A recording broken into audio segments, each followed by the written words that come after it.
paglalakbay ng inyong diwa. Pagsaksi sa mga pangyayaring hindi mo sukat akalain.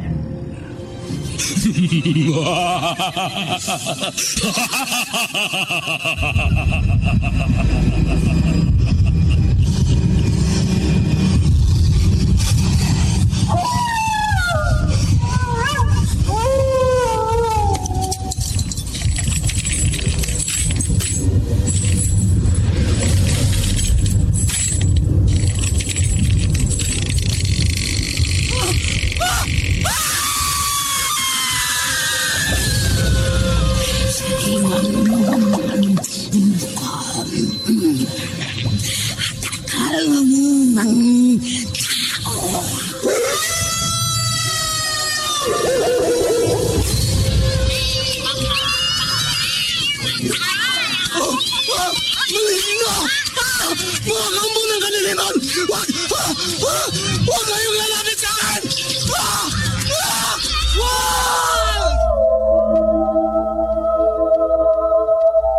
Mga kababalaghang hindi kayang tanggapin ng inyong isipan. Nagaganap tuwing sasapit ang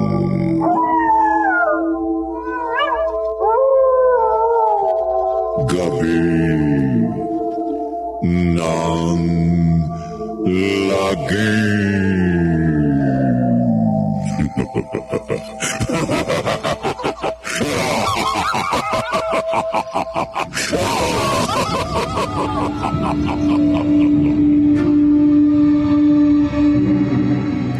Magandang gabi, kaibigan.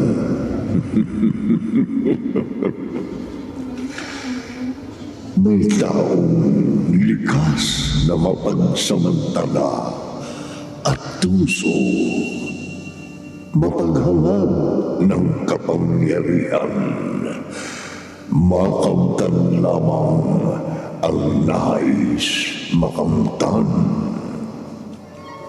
Kahit pa nga ng kapangyarihang makahiwalay sa katawan ang sariling kaluluwa. Saan hahantong ang paglalakbay ng isang kaluluwang gala?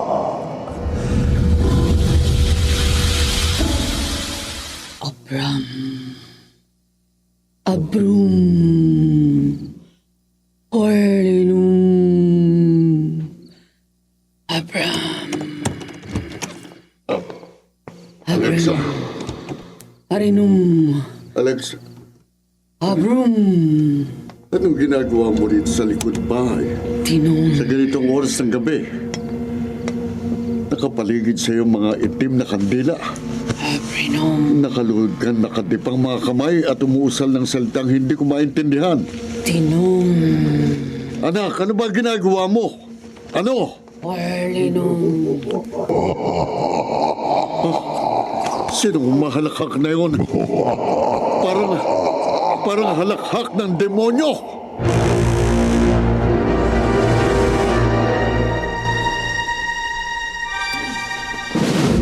Divino. Rhea naman, gabi na. Matulog na tayo, ha? Ay, ano ka ba namang klaseng asawa? Oh. Ainis? Uy, huwag ka magalit. Ilang araw na kitang napupuna. Tuwing maglalambing ako sa'yo, umiiwas ka. Pasensya na, pagod lang ako eh. Sabihin mo talaga na lalamig ka na sa akin. Hindi. Siguro meron ka na iba, no? Hindi nga, nagkakamali ka. O ano pa ba magiging dahilan ng panlalamig mo sa akin? Kundi ibang babae. Rhea. Aminin mo. Aminin mo. Huh? May babae ka, di ba? May babae ka! Wala nga. Aminin mo! Isang taon pa lang tayong kasal. Niloloko mo na ako. Pinagkakasilan mo na ako.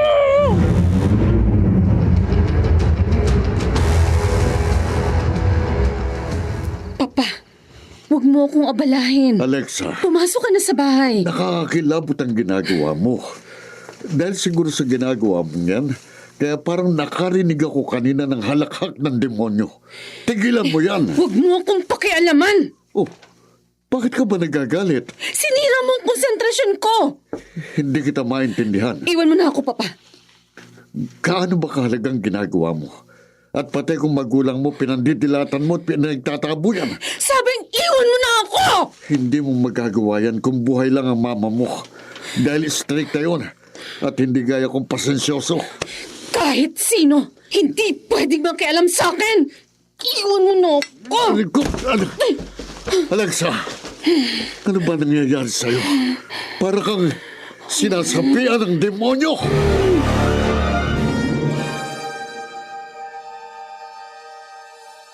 Ano, Simon?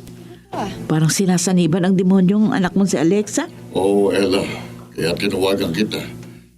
Alam mo namang sa lahat ng mga kapitbahay namin, ikaw ang pinakakaibigan ko. Kaya lang, baka nakakaabala ako sa'yo ngayon. Ay, hindi. Wala naman akong ginagawa dito sa bahay namin ngayon eh. Nagpapaantok lang ako dito sa sala. Kaya nga nanonood ako ng TV nung tumawag ka. Ano kayang mabuti kong gawin kay Alexa? Magtatanong-tanong ako sa pwedeng makatulong sa anak mo. O, sige nga, Ella. Kapag may nalaman na akong makakatulong sa anak mo, ipapaalam ko agad sa iyo. O, salamat, ha? Oo. Sige na, Simon. May tumatawag sa cellphone ko. Okay, bye. Bye. Hello? Sandy?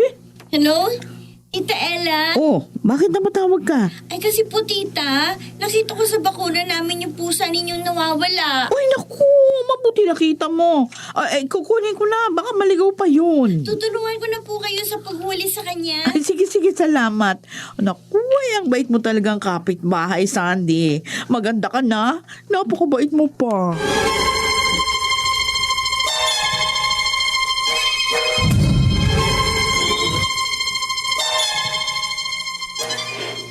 Kanina pa pumasok si Papa sa bahay. Napag-isa na ako rito sa likod bahay. At ilang beses na ako nagsagawa uli ng ritual at orasyon. Pero hanggang ngayon, wala pa rin nangyayari. Samantala nga sabi ni Huling, ang sabi ng faith healer na yun. Alexa, kapag nagsagawa ka ng itinuro ko sa iyong ritual at orasyon, magaganap ang nais mo mangyari. Magagawa mong ihiwalay ang kaluluwa mo sa iyong katawan. Naniwala ako kay Huling. Kaya nagbayad ako sa kanya ng malaking halaga. Pero niloko lang niya ako. Kung pinarahan lang niya ako, magbabayad siya sa akin. Sa lahat ng ayoko yung niloloko ko. Babalikan ko si Huling. Kapag nalaman kong niloko lang niya ako, baka mapatay ko siya.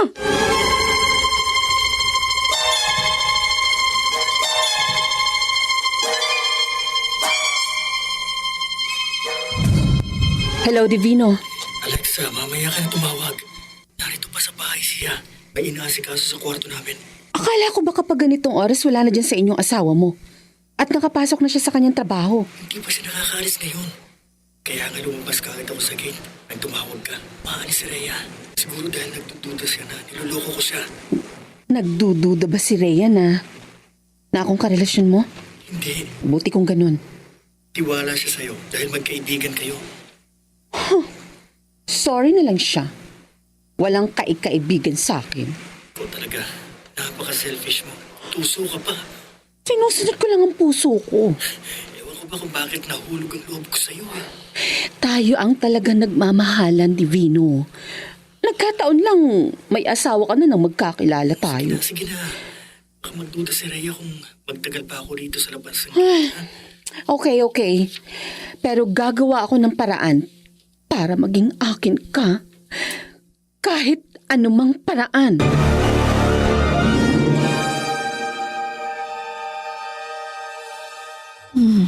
Sa nakikita ko kay Divino, lalong tumitibay ang hinala ko. Meron siyang tinatago sa akin. Habang hawak-hawak niyang kanyang cellphone, oh. Hindi mapakali. Doon sa labas ng gate. Palinga-linga pa sa pintuan sa may sala. Dahil akala mo nasa kwarto ko, no? Mula dito sa sala. Nasisilip ko sa bintana ang kinikilos mo sa labas ng gate.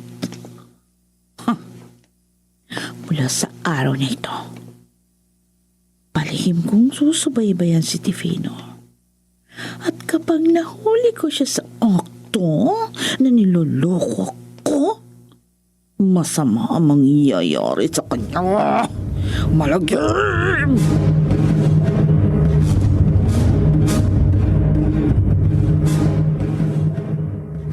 Huling! Malagim ang mangyayari sa'yo, kaya naparito ako sa tinitirhan mo. Alexa, wag mo itutok sa akin ang baril na yan. Niloko mo ako! Hindi! Siningil mo ako ng malaking halaga! Binayaran mo lamang ang serbisyo ko. Hindi totoo ang sinabi mo! Hindi ako nanluloko ng kapwa ko. Pero ginawa ko ang lahat ng sinabi mo! Sinunod kong lahat ng itinuro mo, pero hindi nangyari ang gusto ko. Hindi humiwalay sa katawan mo ang kaluluwa mo? Babalikan ba kita kung totoo ang mga sinabi mo sa akin? Alexa, baka may mali o kulang sa mga ginawa mo. Hindi mo na ako maloloko. Sandali, bigyan mo ako ng isa pa pagkakataon. Huling! Iituturo ko sa iyo ang tamang ritual at orasyon. At kapag hindi pa nangyari ang gusto mo, kapag hindi pa humiwalay sa katawan mo ang iyong kaluluwa, gawin mo na sa akin ang gusto mo. Patayin mo na ako.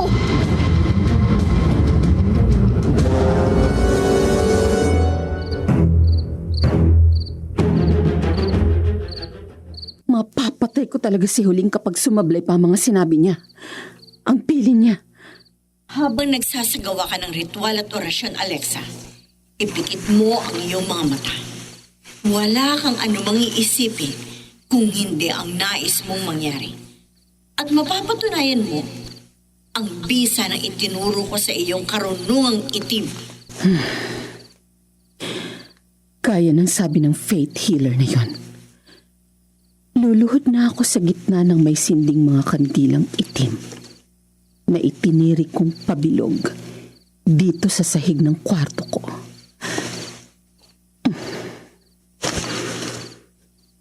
At gagawin ko na ang hindi ko nagawa noong una. Ipipikit ko ang aking mga mata. At bago ako mag-orasyon, magko-concentrate ako. Iisipin ko ang gusto kong mangyari. Iisipin kong mabuti. Abrum. Abahum. Selbium.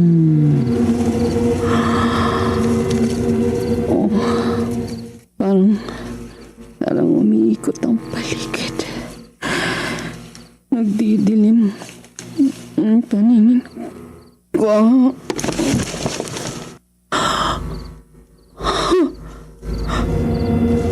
Totoo nga. Totoo ang sabi ni Huling. Sa bisa ng itinuro niya sa aking karunungang itim. Matapos akong bumagsak na walang malay. Nakikita ko unti-unting humihiwalay sa katawan ko ang aking kaluluwa. Nangyari na ang gusto ko, ang inaasahan ko. Nagkaroon ako ng kapangyarihan. Magagawa ko ng lahat ng gusto ko. Humiwalay na sa katawan ko ang aking kaluluwa. Isa na ako ngayong kaluluwang gala.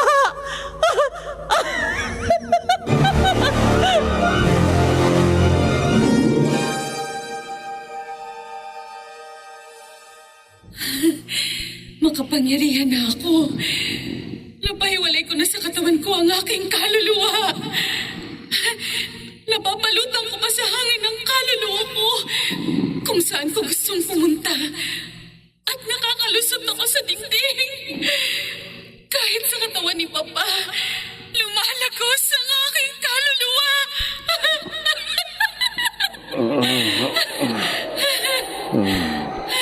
Parang may malamig na hangin dumampi sa katawan ko. Papa! Papa!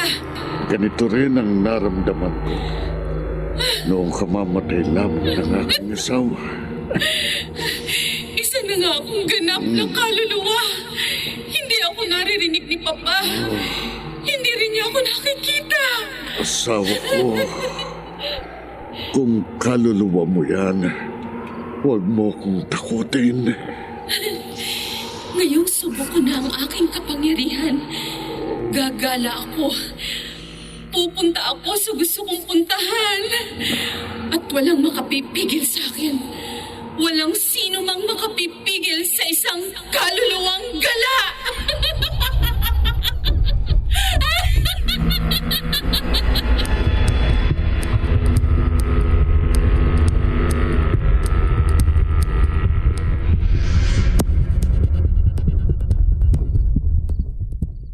Divino, Oh, gising ka pa, Rhea? talagang hindi pa ako natutulog. Oh. Dahil kahit nakatalikod ako sa'yo, pinakikiramdaman kita. Rhea, Bakit gabi na? Hindi ka ba natutulog? kasi hindi ako antukin eh. Kaya, ganito, kahit nakahiga na ako. Hindi ko Dahil may hinihintay kang tawag, ano? Hindi, wala. Ano wala? Kung wala kang hinihintay na tatawag sa'yo o magte-text, bakit hawak mo ang iyong cellphone? At naka-vibrate yan, ha? Ano ka ba? Ano? Ilang beses ko bang sasabihin sa'yo hindi kita niloloko? Divino! Maniwala ka sa akin. Kung hindi ka magtitiwala sa akin, Ano? magugulong pagsasama natin. Magiging impyerno.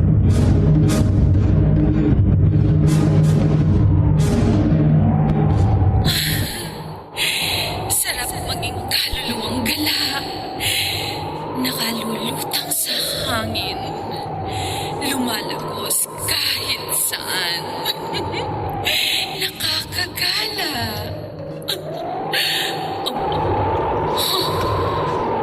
May ilaw sa banyo ng kapitbahay namin. At may lumalagaslas na tubig doon. Ibig sabihin, may naliligo. Magpapalutang ako palapit sa bahay ni Sandy. Baka ang kapitbahay kong dalaga ang naliligo sa banyo.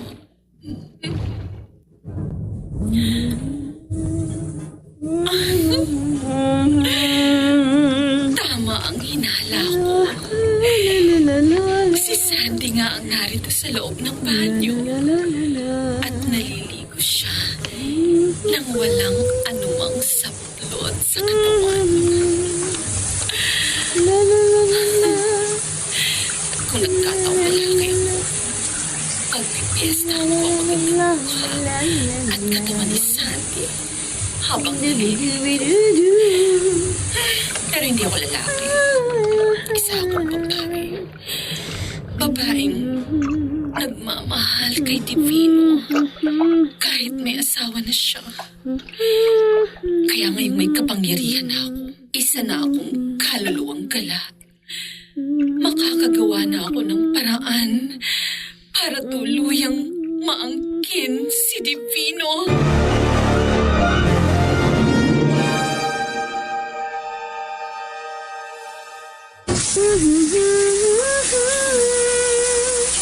Walang kamalay-malay sa Sandy na hindi siya nag-iisa rito sa bahay. Wala na siyang maitatago pa sa akin. Sino yan? May tao yata sa labas ng banyo. May namboboso kay Sandy. Alamin ko nga. May tao nga sa labas. At babae.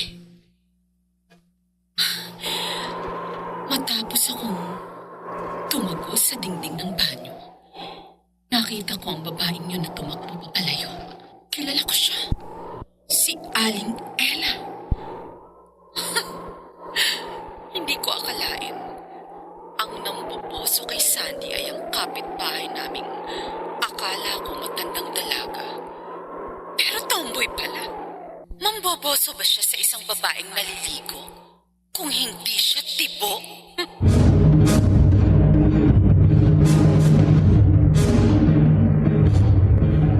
Akin na nga yung cellphone ni Teka, Pino. Rhea, ano ba? Akin na yan! Akin na.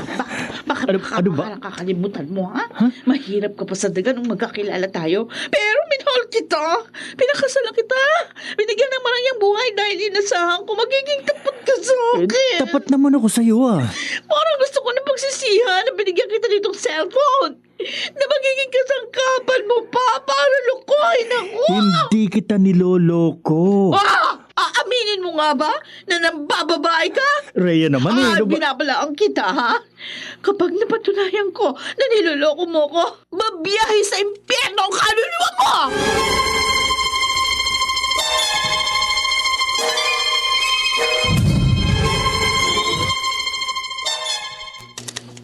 Mahirap kausap si Alexa.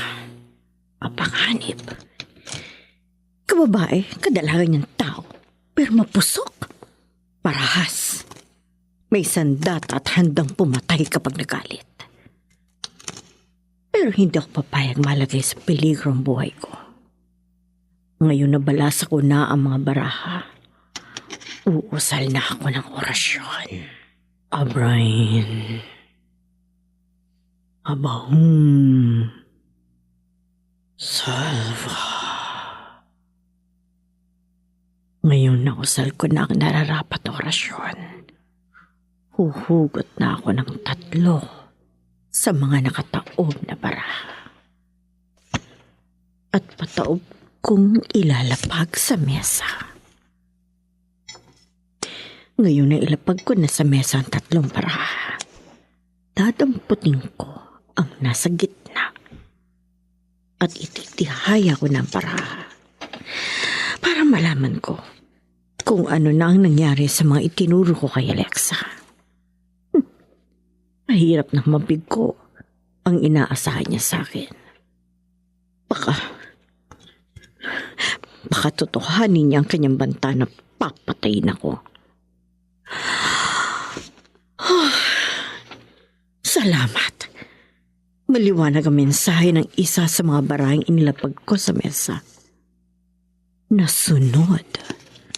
Nagawa ni Alexa ng tamang itinuro ko sa kanya.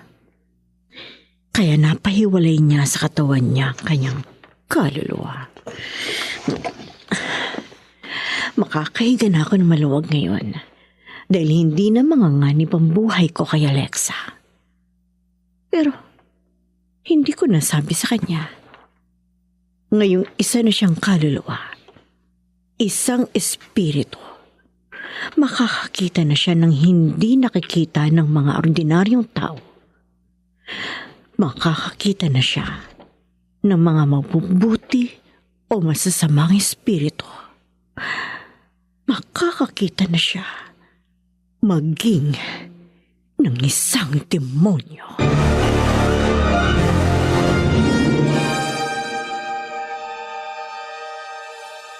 Hindi lang pala ako nagpiesta kanina sa hubad ng katawan ni Sandy. Pati si Aling Ella. Sa matandang tibo na yun. Na hindi nga rin pala makakakita sa aking kaluluwa. Kaya hindi na ako dapat magkupit pa dito sa likod ng puno.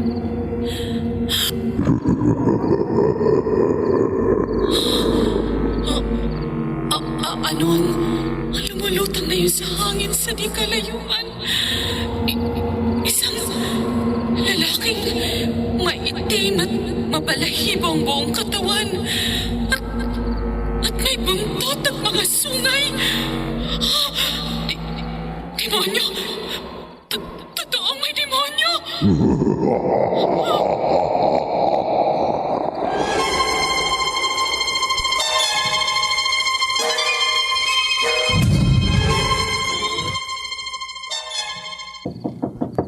Alexa, Buksan mo nga sandali ang pinto. Alexa! Kanina pa ako kumakatok. Ayaw akong pagbuksan. Para sasabihin ko lang sa kanya na kaarawan bukas ng yumao niyang mama. Kaya dapat maaga kaming pumunta sa sementeryo. Baka naman wala sa kwartong Alexa na ito at may pinuntahan na naman o ginawa na hindi ko alam. Teka, mabutit dala kong duplikado ng mga susi sa bahay na ito. Ayan. Nabuksan ko ng pinto ng kwarto niya.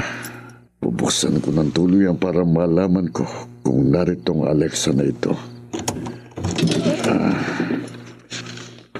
Alexa? Alexa? Bakit? Alexa? Bakit ka nakabulagta sa sahig? Ano nangyari sa'yo? Alexa? Hindi na yata siya huminga. O Diyos ko, hindi na nga humihinga ang anak ko. Patay na siya!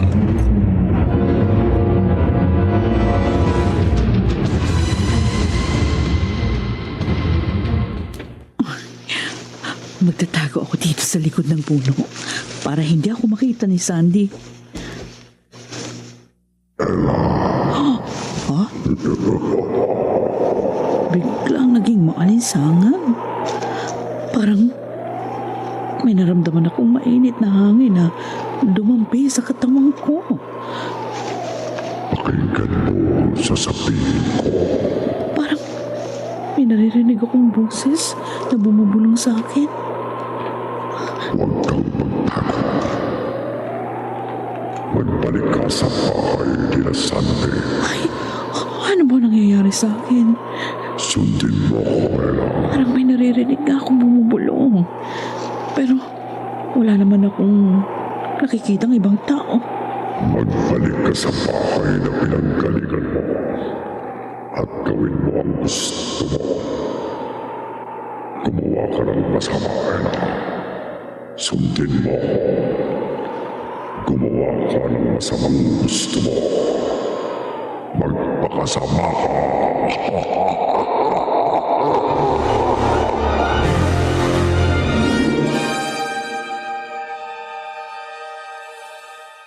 Ano ba talagang kinamatay ng anak mo? Pare, hindi ko alam kung ano ikinamatay ni Alexa. Ha? Pero ngayong patay ng anak ko, hindi ko na siya dadalhin sa ospital. At wala na akong tanging magagawa kundi ipaimbalsa mo at ipalibing ang bangkay ng aking anak, pare.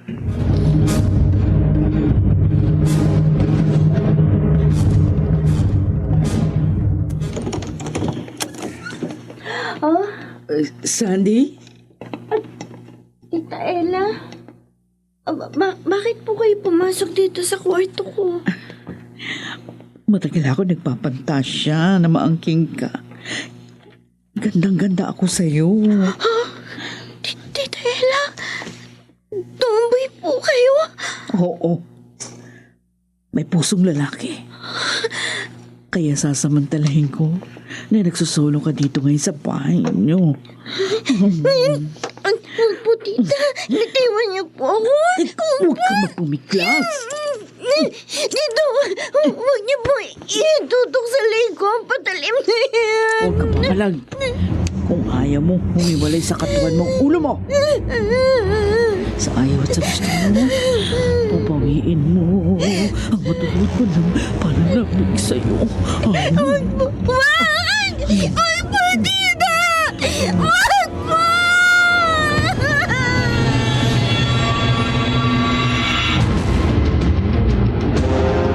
Masamang tao walang tomboy na si Aling Ella.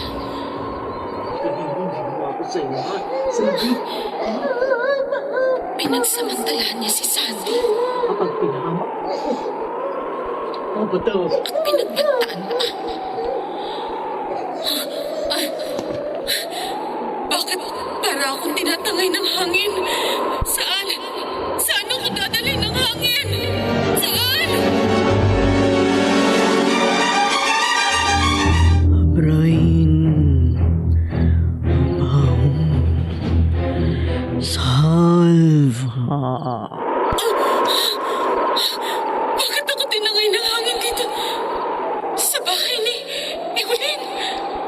Alexa, kahit hindi ko nakikita ang iyong kaluluwa, alam kong naririto ka. Nararamdaman ko. Nakikita at naririnig mo ko. Talagang may karunungang itim ang psychic at faith healer na ito. Iisa ang dahilan. Kaya ginusto ko makausap ang iyong kaluluwa, Alexa. Matapos ako magbalasa ng aking mga baraha, may nakita akong mensahe na ang katawan mo na naiwan sa inyong tahanan ay inakala ng papa mo na wala ng buhay. Umuwi ka kaagad sa inyo, Alexa. Magmadali ka. Ibalik mo agad sa katawan mo ang iyong kaluluwa. Kapag naipa-embalsa mo ng papa mo ang iyong katawan at naipa-cremate yun, kailanman hindi na makababalik sa katawan mo ang iyong kaluluwa.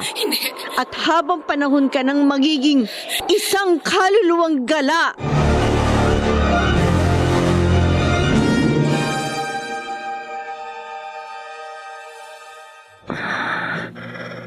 Matapos akong tumawag sa punerarya, mamaya lang may mag-aaskarso na sa bangkay ni Alexa.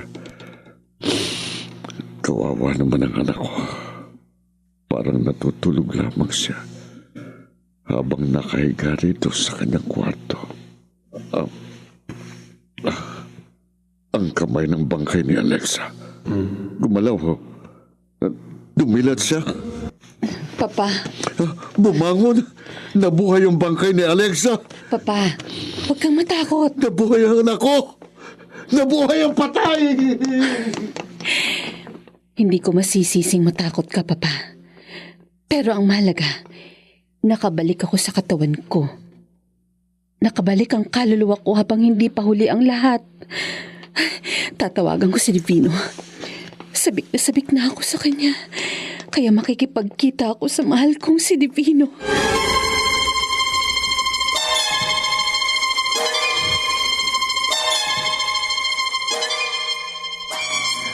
Alexa, hindi ko alam kung maniniwala ako o hindi sa itinawag mo sa akin. Na nagawa mong ihiwalay sa katawan mo ang kaluluwa mo at nakabalik ka rin sa katawan mo. Pero ang gusto mong pagkikita natin mamayang gabi, yun ang gusto kong pag-usapan natin. Lumabas lang kasi ako sa gitna namin nang tumawag ka at nagtapon ako ng basura kasi nasa loob ng bahay namin si Rhea. Nasilip kong hindi lumalabas ng bahay ang asawa ko. Pero baka magduda siya kapag napatagal ako dito sa labas. Kaya sige, papasok na ako ha. Magkita na lang tayo mamayang gabi. Oo, sa dating lugar, sa dating oras. Huwag kang mag-alala. Makikipagkita ako sa'yo kahit magduda ang asawa ko.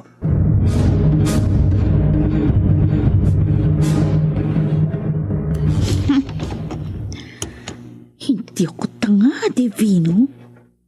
Alam ko, nakipag-usap ka sa babae mo sa cellphone.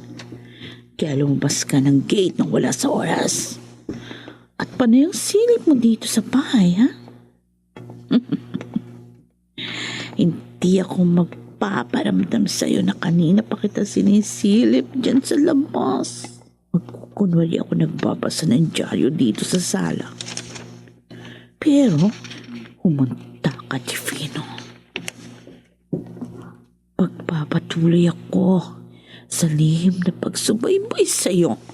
At pag nahuli ko kayo ng babae mo sa akto, uubusin ko ang bala ng baril ko sa inyong dalawa. Hindi ko kayo titirahan ng hininga.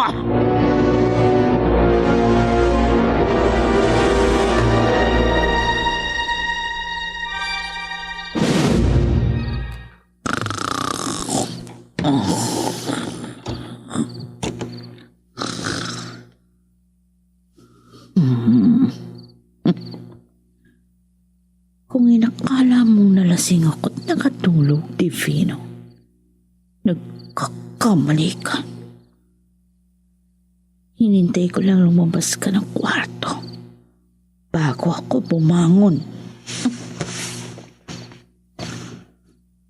Nagkunwari lang ako uminom, nalasing, at nakatulog agad ngayong gabi para matiyak ko ang masama kong hinala sa'yo.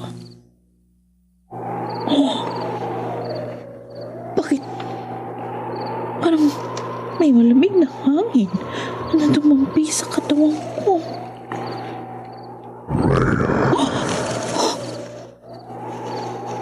May narinig ako bumubulong sa akin.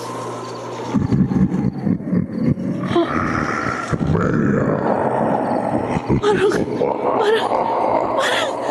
boses ng demonyo!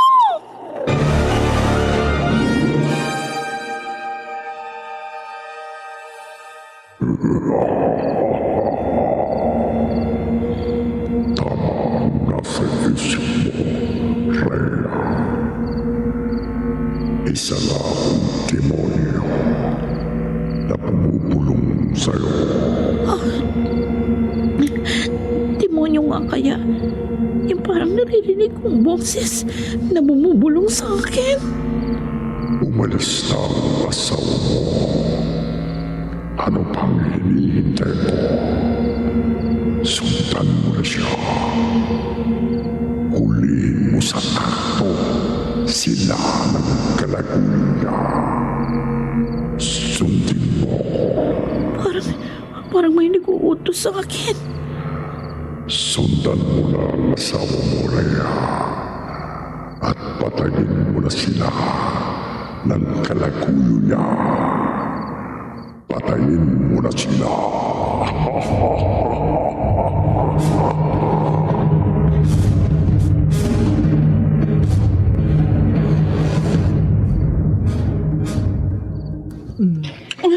Alexa, sabik na ako sa iyo. Sabik na ako sa iyo.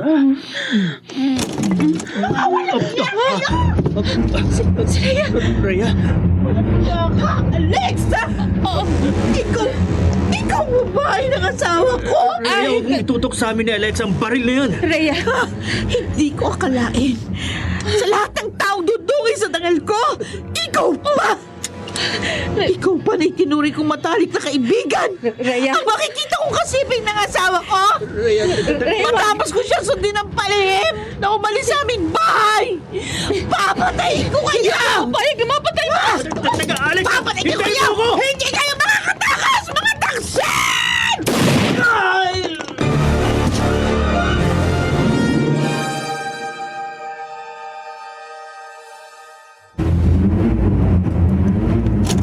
Alexa! Hindi ka makatatakas! Gagawin ko rin sa'yo ang ginawa ko kay Divino! Papatayin din kita!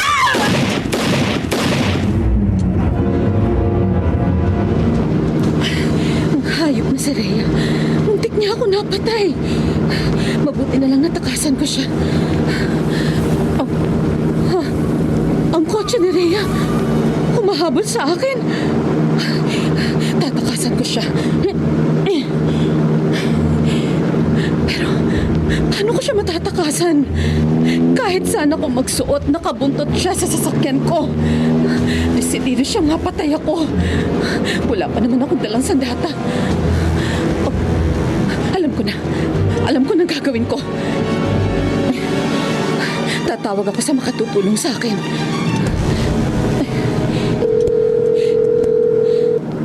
Hello? Hello? Police Department?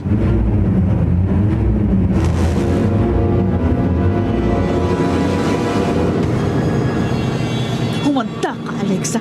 Natakasan mo ko, ha? Pero hahabulin kita. At kapag inabutan kita, tatatarin ko ng balang katawan mo. Oh! May mobile na humahabol yata sa akin. Sumisenyas na humito ako. Malamang, tinawagan sila ni Alexa. Hindi ko sila susundin. Ililigaw ko sila. Oh! Ako nga ang hinahabol ng mobile na yon. Kahit saan ako magpunta, nakasunod. Nag-overtake sa akin ang mobile. Kinatang ko. Pumarang sa daraanan ko. Ay, mapipilitan ako huminto nito. Malamang aarestuhin ako ng mga pulis. Hindi ako pahuhuli sa kanila.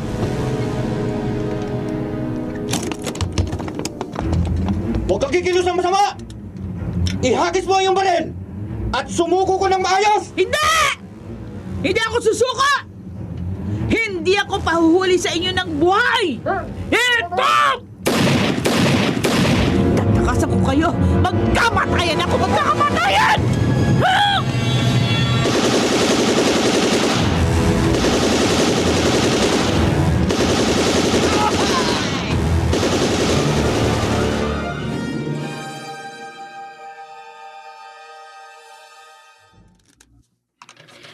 Alexa, dahil sa pagdating mo, ititigil ko muna ang ginagawa kong pagbalasa sa aking mga baraha. Pero, ano ba ang problema mo? Ikaw lang ang alam ko makatutulong sa akin, Huling. Kaya naparito ako sa inyo.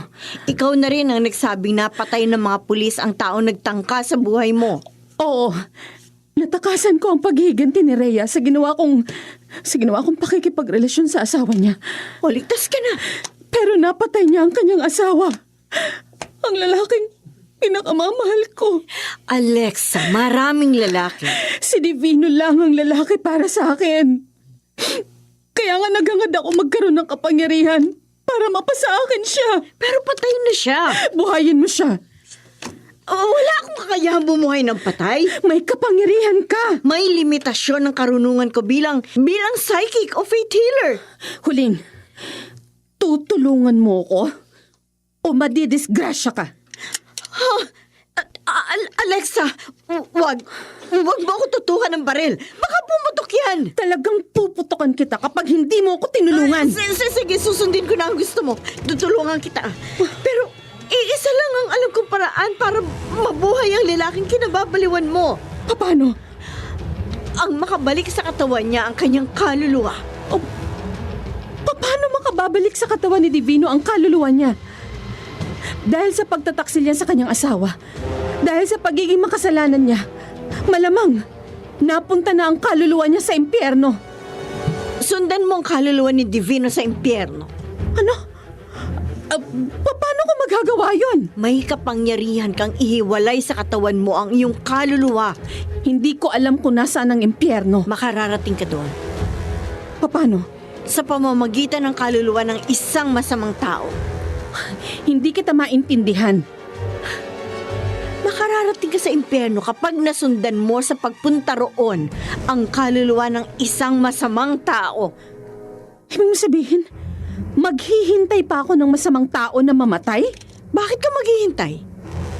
Wala ka bang kilalang masamang tao? Meron. Kung gano'n, alam mo na ang dapat mong gawin. Tama. Tama ka, Huling. Alam ko na ang dapat kong gawin. Alam ko na ang gagawin ko para makarating ang kaluluwa ko sa impyerno.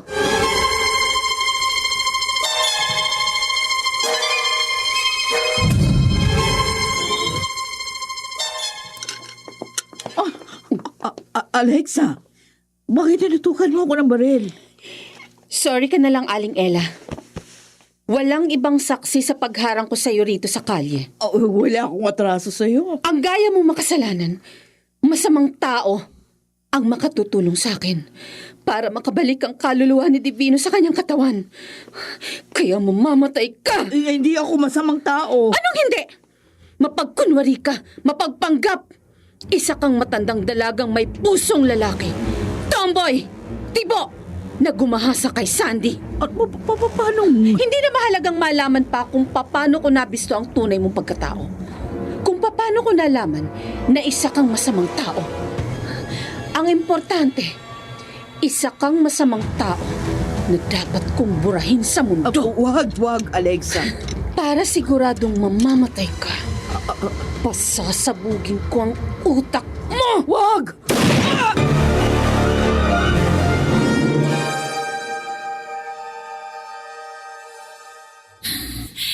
Matapos kong mapatay si Aling Ella, nagsagawa agad ako ng ritual at orasyon para mapahiwalay ko ang kaluluwa ko sa aking katawan.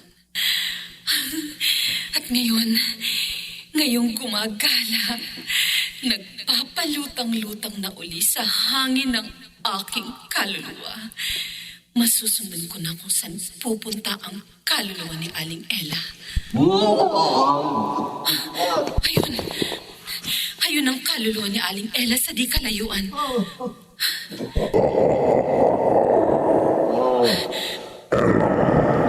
Sasama ka sa akin.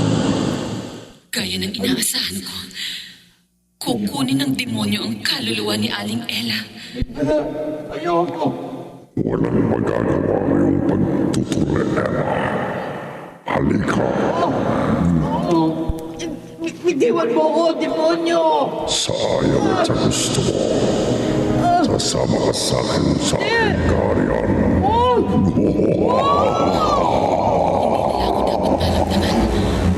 Susundan ko sila para makarating ako sa lugar na siguradong kinaroroonan ng kaluluwa ni Divino, ang impyerno.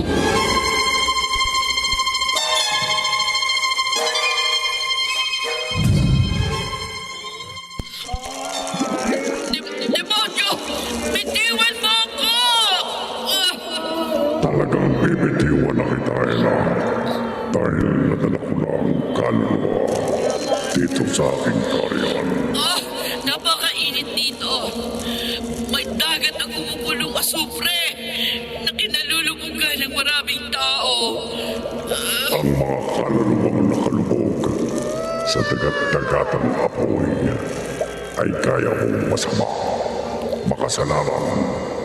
Kaya mapapasama ka sa kanila, Ella. Hindi! Sa ayaw at sa gusto mo, habang buhay ka rin parurusahan sa dagat-dagatang apoy. Wag! Demonyo! Wag mo akong ihulog sa kumukulong asupre! Wag! Habang buhay kang maghihirap, Ella. Habang buhay.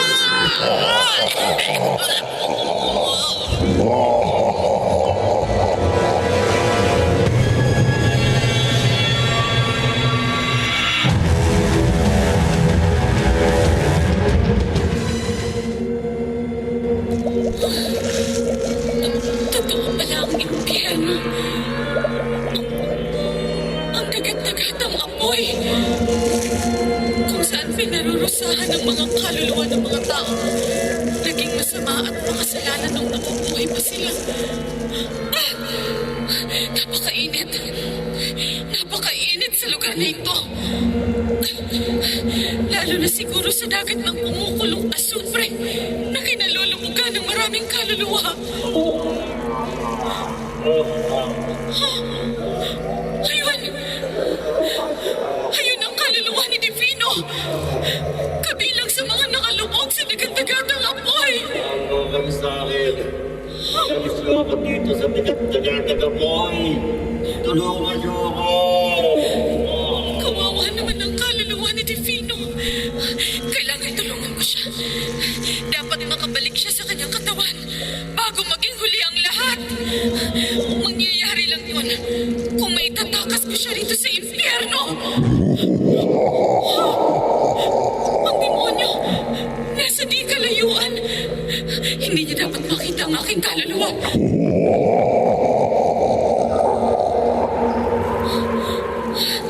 Salamat.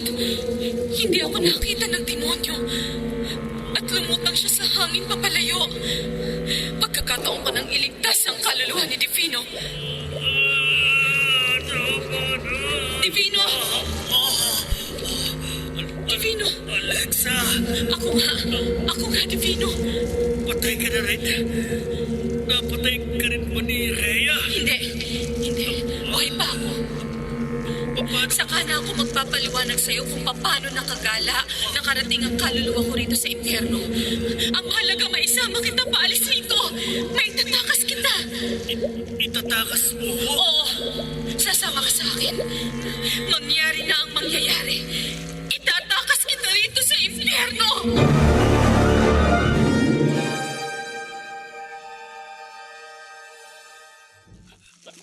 Alexa? Ligtas ka na, Divino. Naiaon ko na ang kaluluwa mo sa dagat-dagatang apoy. Hindi ko maintindihan kung paano nakarating dito sa impyerno ang kaluluwa mo. Kaya sinasabi mong buhay ka pa. Huwag na tayo mag-aksaya ng oras. Sumama ka sa akin. Oo, sasama ako sa'yo. Itatakas na kita rito sa impyerno. Makatakas kaya tayo dito, Alexa? Makapangyarihan ng demonyo. Ano mang sandali, pwede mahuli niya tayo. Kaya nga magmadali tayo. Huwag kang matakot. Kapag humadlang sa atin ang demonyo, papatayin ko siya.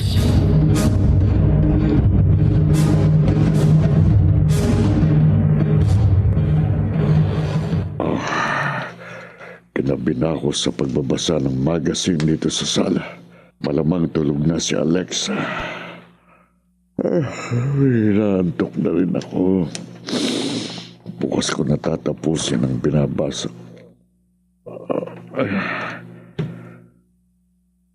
Natutulog na ako. Ha? May humahalakhak sa kwarto ni Alexa. Hindi boses ni Alexa yun. Boses yun ng isang lalaki. Sino humahalakhak na yun sa kwarto ng anak ko? Parang halakhak ng dyablo.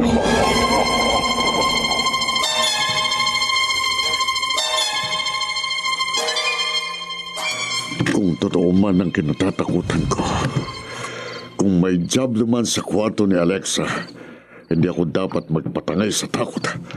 Gagawin kong nararapat, kaya humangos ako rito sa aking kwarto.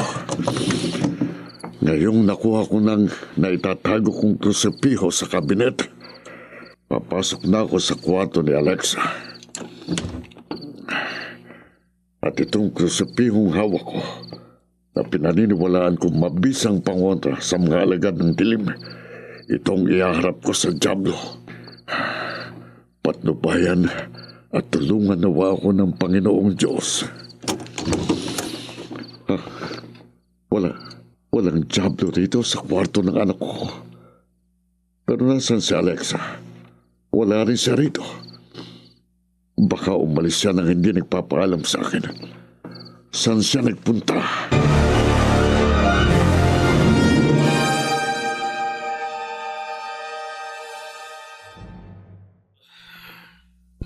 Divino, bakit ka nanlumo?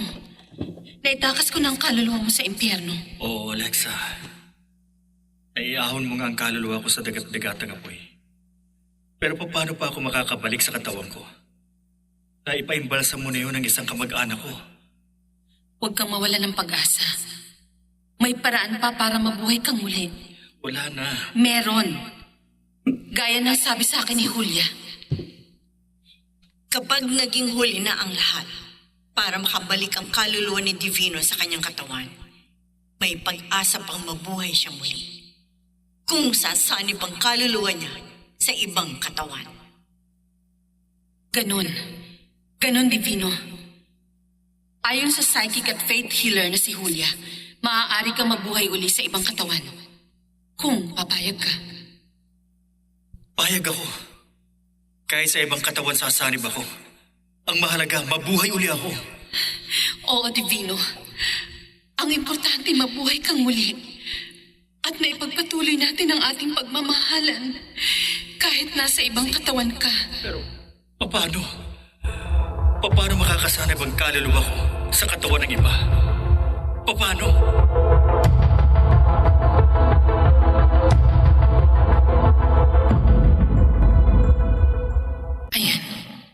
Ayan, Divino. Ang kaibigan kong standby. Sa katawan niya? Sasanib ang kaluluwa ko? Oo. Kaya nagpalutang tayo papasok dito sa kanyang kwarto. Sumanib ka na sa kanya habang natutulog siya. Paano? Ang sabi ng psychic. Maaaring sumanib ang kaluluwa sa katawan ng kahit sinong taong natutulog. Gawin mo na ang sabi ni Julia, Divino. Palutangin mo ang iyong katawan palapit sa natutulog na tao. Tumapat ka sa kanya hanggang magawa mong sumanib sa kanyang katawan. Oo. Susundin kita, Alexa. Lalapit na ako sa natutulog ni Standby. Sasanib na ang kaluluwa ko sa kanyang katawan.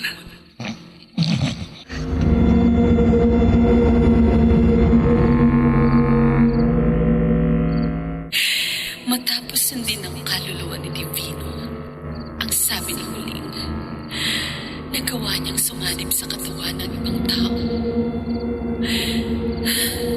Ngayon, ang kaluluwa ko naman ang sasanib muli sa aking katawan para magkasama na kami ni Divino sa habang buhay. Bakit malalim na ang gabi, gising pa si Papa? Bakit narito siya sa salat? Nalulung. Papa? Papa? Hindi nga pala niya naririnig ang gaya kong kaluluwa. Magpapalutang na ako papasok sa kwarto ko para makasanib na ako sa katawan ko.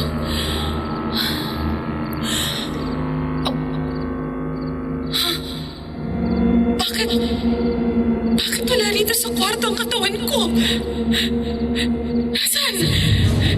Nasaan ang katawan ko? Nasaan?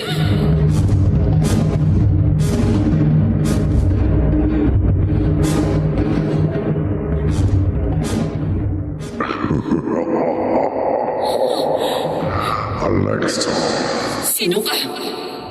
Sino kang sumanib sa katawan ko? puso ka, Alexa. Bakit parang nakikita mo ang aking kaluluwa? Nang magpalutang-lutang ako papalapit sa'yo. Talagang nakikita kita. Dahil bastuso ko sa'yo at makapangyarihan ako. Kaya nagawa kong sumanib sa katawan mo at magpunta rito sa ibabaw ng burol. Bakit narito ka sa gilid ng matarik na bangin?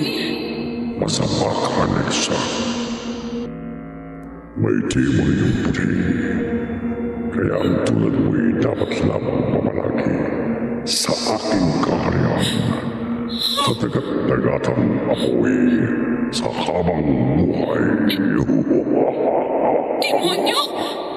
Tama ka, Alexa. Bakit ka sumanib sa katawan ko? Demonyo! Lumayas ka sa katawan ko! Wala kang karapatang diktahan ako. Dapat kong gawin. Demonyo ka! Hindi ako natatakot sa'yo! Kapag hindi ka lumayas sa katawan ko, papatayin kita! Papatayin kita! Papatayin kita!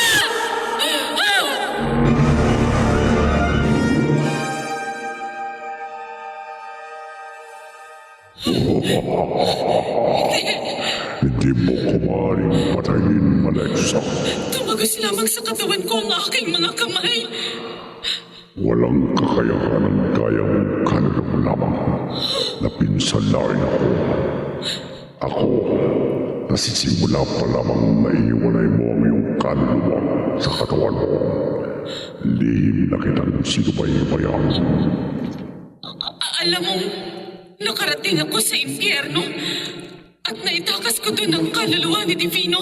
Alam ko, walang malilingid sa aking kapangyarihan. Demonyo, nakikiusap ako sa'yo. Lumayas ka na sa katawan ko. Ibalik mo na sa akin ang katawan ko.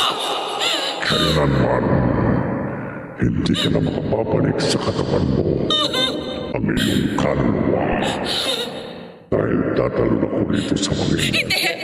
At pagbagsak ko sa malalaki at matulis na bato sa ibaba ng bangin. Magkakalasod-kasod ang katawan. Wag! Hindi mo na pakikilabangan. Huwag mo gawin yan! Wag! Masdan mo, Alexa. Masdan mo ang malagim na pagkamatay ng iyong katawan. No!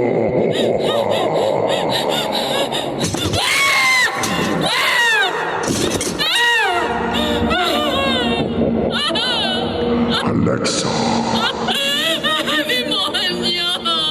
ngayong humiwalay na ako sa katawan mo at nagbalik na ako sa dati ngayon. Ipagsasama na kita sa aking kaharian. Hindi! Ayoko! Ayoko! Sa ayaw at sa gusto mo, kaya ni Divino, kaya ng maitim ang buti, ay habang buhay kong parusa parusa habang buhay kang magdurusa sa dagat-dagatang apoy.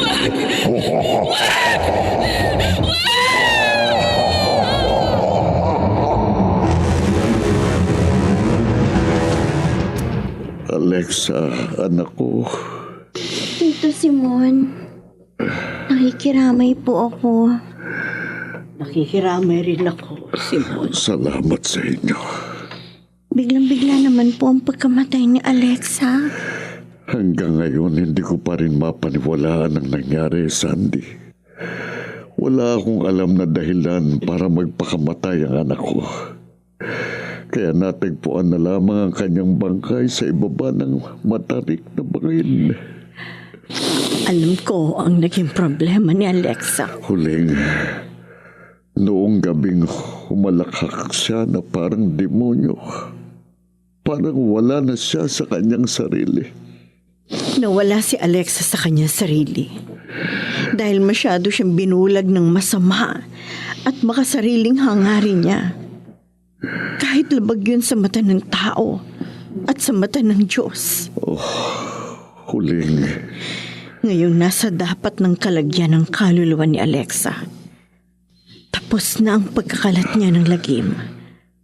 Tapos na rin ang pakikipagsapalaran niya bilang isang kaluluwang kala.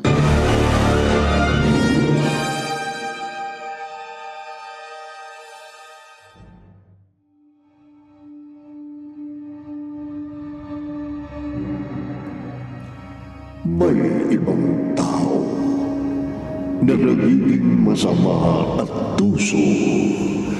Maangkin lamang ang lahat ng gusto. Subalit gaano man katuso ang tao, higit pa rin tuso ang mapanglinang na dyablo.